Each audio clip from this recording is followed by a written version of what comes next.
Koliko delavcev bo danes dobilo odpoved? Danes je pripravljenih 656 odločb, se pravi vsi zaposleni na cestnem podjetju DD.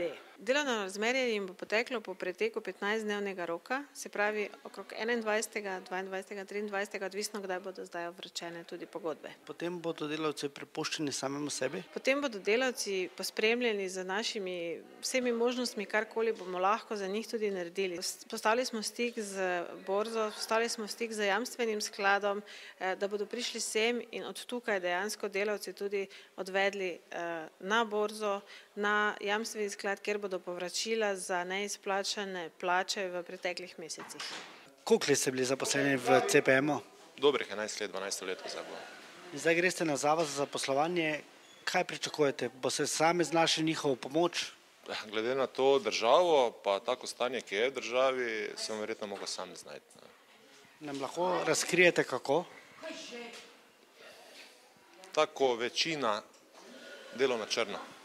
Tukaj kot v CPM-u sem bil zaposlen 4 leta, ampak to je pač, sem iz firme v firmu, to je tisto, ena gre v stečaj, druga, kaj sem, v glavnem 32 let pa nekaj delovne dobi, ko nikoli nisem firmi menjal, zdaj pa je malo tudi žalostno vse skupaj, kak naj bi rekel, da se res moglo tako zgoditi, ko se nisem niti pričakoval, nisem mislil.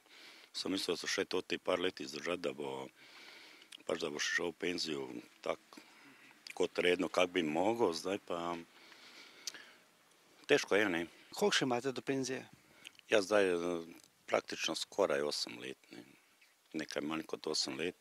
Zdaj borzo pa tisto, pa je bolj se težko znati, ker zdaj sem star 52 in to je zdaj vse skupaj iskati delo, na novo vse skupaj. Težko je, ne vem. Redko kateri delavec upa stopiti pred kamero. Vi imate več stikov z njimi, kaj vam povedo? Jaz vam iz lastnih izkušenj povem, da pač ljudje, ki smo navajeni delati na cestah in podobno, nismo dobri kontakterji za kamero in za mikrofoni in podobno. Meni je najtežje gledati ljudi, ki vem, da so z roko v roki z mano delali in pridno delali, enostavno znajo delati, ampak žal delovnih mest ni, žal dela za nas ni ta trenutek. Za vsakega posameznika sem vesela, ki najde karkoli. Moram se tudi zahvaliti Karitasu in Rdečemu križu, ki sta v teh težkih trenutkih nam ponudila prehrambene pakete, ki smo jih razdelili prejšnji teden.